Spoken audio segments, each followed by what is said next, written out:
Dear students, मैं doctor पवन वासनीवाल आपका स्वागत करता हूं, वेलकम करता हूं। फ्रेंड्स, आज मैं आपको डिप्लोमा का एक छोटा सा चैप्टर है जिसमें क्या क्या पढ़ने जाते हैं, कौन कौन से इंपॉर्टेंट टॉपिक्स हैं, मैं उसके बारे में आज डिस्कस करने वाला हूं। जो आपका नया सिलेबस है पीसीए के अकॉर्डिंग, उस सिलेबस की बात कर रहे हैं जिसमें आपका टॉपिक है drugs acting on central nervous system.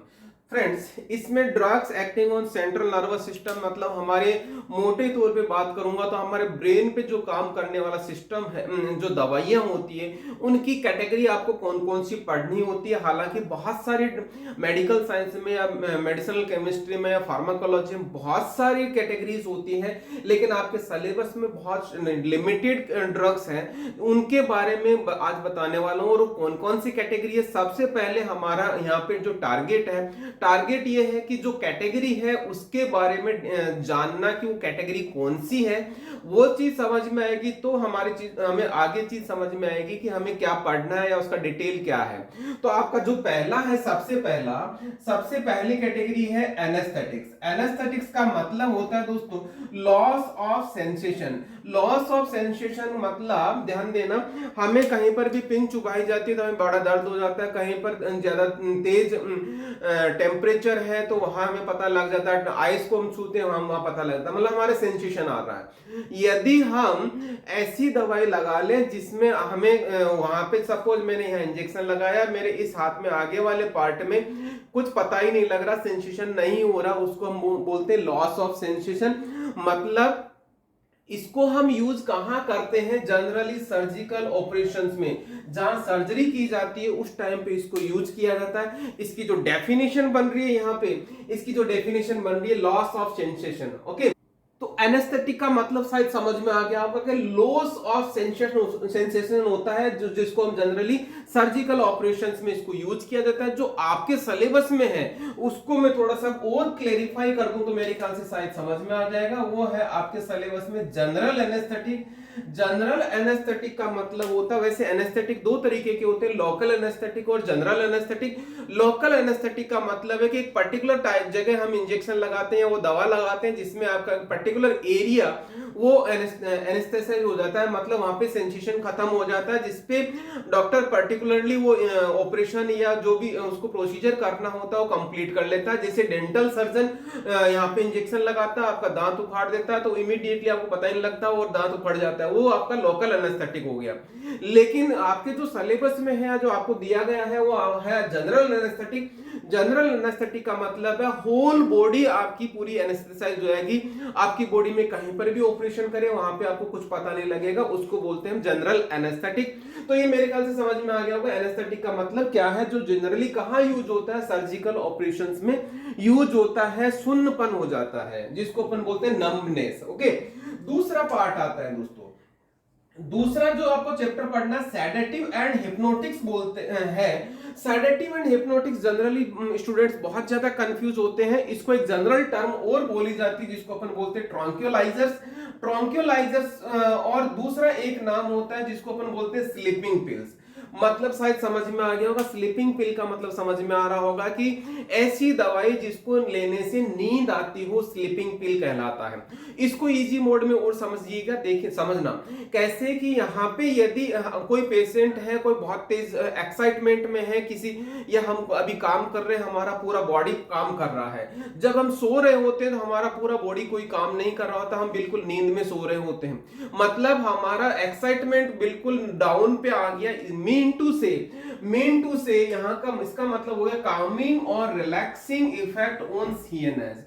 मतलब यदि हम सीएनएस को बिल्कुल काम कर देंगे, शांत कर देंगे तो पेशेंट को नींद आ जाएगी, या यूं कहूंगा पेशेंट बहुत ज्यादा एक्साइटमेंट में है, जैसे इस तरह की कोई एबनॉर्मल बिहेवियर कर रहा है, उस टाइम पर भी इसको पेशेंट को सेडेटिव हिप्नोटिक्स का इंजेक्शन या टैबलेट दिया जाता है। जिस टाइम पे पेशेंट बहुत ज्यादा एग्रेसिव नेचर का होता है उस टाइम पे जनरली दिया जाता है। और आपने एक चीज सुनी होगी, जैसे कोई जंगली जानवर आ गया, तेंदुआ आ गया, शेर आ गया, गया तो उसको जनरली पकड़ा कैसे जाता है, उसको ट्रॉन्क्यूलाइजर का इंजेक्शन लगाया जाता है। ट्रॉन्क्यूलाइजर का इंजेक्शन लगाने का मतलब ये हो गया, वो जो जानवर है या जो एनिमल है उस एनिमल पे इंजेक्शन लगाया पर्टिकुलर ट्रॉन्क्यूलाइजर का, तो उसका जो दवा है या जो ड्रग है उसके ब्रेन पे काम किया, उसको नींद आ गई, एक पर्टिकुलर डोज दी जाती है, ज्यादा डोज नहीं दी जाती, पर्टिकुलर डोज दी जाती है जो पर्टिकुलर ड्यूरेशन के लिए ही क्या होता है, नींद के लिए सुला देता है, और उससे क्या होता है, उस जानवर को पकड़ लिया जाता है। तो ध्यान, कई बार आपने पढ़ा होगा अखबार में कि उस जानवर को ट्रॉन्क्यूलाइजर का इंजेक्शन देके पकड़ा गया। तो ट्रॉन्क्यूलाइजर कौन सी कैटेगरी है, कौन सी दवा की कैटेगरी, जिसको अपन बोलते हैं सेडेटिव, हिप्नोटिक्स और ट्रॉन्क्यूलाइजर्स। ओके, जिसको हम स्लीपिंग पिल भी बोलते हैं। जनरली जो ओल्ड पेशेंट या ओल्ड एज पेशेंट्स को प्रॉब्लम क्या होती है, नींद नहीं आती, तो उनको जो डॉक्टर दवा लिखता है वो स्लीपिंग पिल या इस कैटेगरी की दवा लिखी जाती है, जिससे उन पर्सन्स को कामिंग इफेक्ट आ जाता है, सीएनएस पे रिलैक्सिंग इफेक्ट आ जाता है, जिसकी वजह से वो क्या होता है, उनपे नींद आ जाती है। इस तरह से हमारी दूसरी कैटेगरी हो गई जिसको अपन बोलते हैं sedative hypnotics. Okay, third category दोस्तों कौन सी आती है, एंटी साइकोटिक्स। एंटी साइकोटिक का मतलब समझिएगा, इसका एक दूसरा नाम और होता है जिसको बोलते हैं न्यूरोलैप्टिक्स।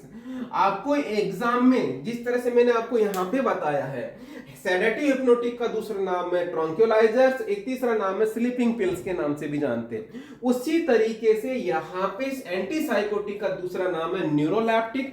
इनको क्या बोला जाता है, यदि एक सिंपल टेक्निकल टर्म में बात करूं तो यहाँ पे मैनेज साइकोसिस। साइकोसिस का मतलब क्या होता है, डिल्यूजन्स एंड इल्यूजन्स, जिसमें हेलुसिनेशंस जिसमें होते हैं, या यूं कहूंगा इसमें थोड़ा सा यदि मैं लोकल लैंग्वेज में या हिंदी वाले लैंग्वेज में बात करता हूं, तो ऐसे पर्सन जिनको पागलपन का दौरा पड़ता हो, जिसको कुछ पता नहीं, जैसे पागलपन या जिस तरह की प्रॉब्लम होती है, पागलपन में किसी भी तरह की हरकत हो सकती है, वो किस तरह का सिम्टम आता है उसी को हम अलग अलग नाम से पुकारते हैं, जैसे डिल्यूजन्स, हेलुसिनेशंस, इस तरह से। तो मैंने कहने का मतलब साइकोसिस का मतलब यहाँ पे एक सिंपल, यदि मैं जनरल जो वर्ड बोलता हूं तो यहाँ पे हिंदी वर्ड में लिख सकता हूं, तो उसको हम बोलते हैं पागलपन की बात कहेंगे, पागलपन की जो दवाएं होती है, मतलब वो एबनॉर्मल बिहेवियर कर रहा है उस पर्सन को। इसमें होता क्या है, बेसिकली पर्सन जो पेशेंट के ब्रेन में क्या होता है, बायोकेमिकल चेंजेस होते हैं। बायोकेमिकल चेंजेस होने की वजह से वो पर्सन पर्टिकुलरली अलग तरीके से बिहेव करने लगता है। जैसे पेशेंट बहुत ज्यादा डरने लग गया है, बहुत ज्यादा किस तरह की कोई चीजें एग्रेसिव नेचर का होने लग गया, वो पागलपन के दौरे होते हैं। उस तरह की ट्रीटमेंट को जो दवाई दी जाती है उसको एंटीसाइकोटिक या न्यूरोलैप्टिक बोलते हैं, जो साइकोसिस को मैनेज करते हैं। ये हो गया हमारा थर्ड चैप्टर या तीसरा चैप्टर। उसके बाद में हमारे पास चौथा चैप्टर आता है, कौन सा, एंटी कन्वर्जेंट्स। एंटी कन्वर्जेंट से दूसरा एक नाम और निकल के आता है जिसको हम बोलते हैं एंटी एपिलेप्टिक। यहाँ पे एंटी कन्वर्जेंट से नाम से समझ में आ रहा होगा, जिसको हम बोलते हैं कन्वर्जेंस। कन्वर्जेंस का एक दूसरा नाम होता है जिसको हम बोलते हैं सीजर्स। सीजर्स का मतलब होता है दोस्तों क्या, जो अलग तरीके के एक दौरे पड़ते हो, या दौरे का मतलब मिर्गी जैसे दौरे पड़ते हो, बहुत ज्यादा पेशेंट अबनॉर्मल हो जाता है, एक्साइटमेंट होता है। तो इस तरह के जो सीजर्स होते हैं उनको प्रिवेंट करने के लिए जो दवाई दी जाती है उनको बोलते हैं एंटी कन्वर्जेंट्स। दोस्तों ध्यान देना, कन्वर्जेंस या सीजर्स किसी भी वजह से हो सकता है, किसी दवा की टॉक्सिसिटीज की वजह से हो सकता है, और एक बीमारी होती है एपिलेप्सी, उस बीमारी में भी कन्वर्जेंस होते हैं। इसीलिए उस बीमारी को जो ट्रीट करती है दवाई उसको हम बोलते हैं एपिलेप्टिक। कन्वर्जेंस वाला या anti convergent category broader category है, और एंटी एपिलेप्टिक ये नैरो कैटेगरी है। क्यों? क्योंकि कन्वर्जेंस किसी भी वजह से हो सकता है, लेकिन एपिलेप्सी के जो सीजर्स होते हैं वो एक पर्टिकुलर डिजीज की वजह से होता है, जिसको ट्रीट करने के लिए एंटी एपिलेप्टिक बोली जाती है। तो मेरे ख्याल से यहाँ पे मैंने जो दो चीज बताई है, कौन कौन सी, एंटी कन्वर्जेंस जो कन्वर्जेंस को ट्रीट करता है, सीजर्स को ट्रीट करता है।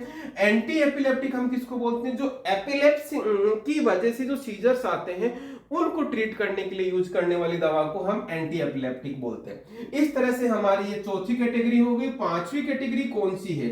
Anti depressant. एंटी डिप्रेसेंट का मतलब शायद समझ में आ गया होगा। यहाँ पे वर्ड आ रहा है डिप्रेशन, वर्ड आ रहा है यहाँ पे डिप्रेशन। डिप्रेशन का मतलब कोई पर्सन है जो डिप्रेशन वाली सिचुएशन में है।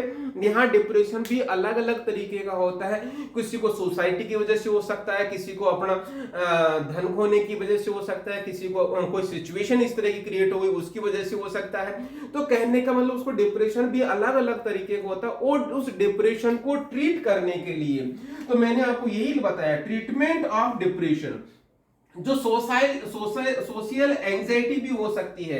मतलब जैसे कई बार डिप्रेशन इस तरह से आ जाता है कि कोई पर्सन ऐसा सोच लेता है जिसमें क्या वो बोलते हैं कि वो पर्सन यूं सोच लेता है कि यदि मैंने ये काम कर दिया तो क्या होगा, मेरा सोसाइटी के बारे में, समाज में मेरा क्या होगा, या मेरी क्या इमेज चली जाएगी, या यदि मैं ये चीज अचीव नहीं कर पाया तो अब मेरा क्या होगा, या मेरे पेरेंट्स क्या सोचेंगे, क्या नहीं करेंगे। तो ये वाली सारी सिचुएशन, कौन सी सिचुएशन आ गई? डिप्रेशन की।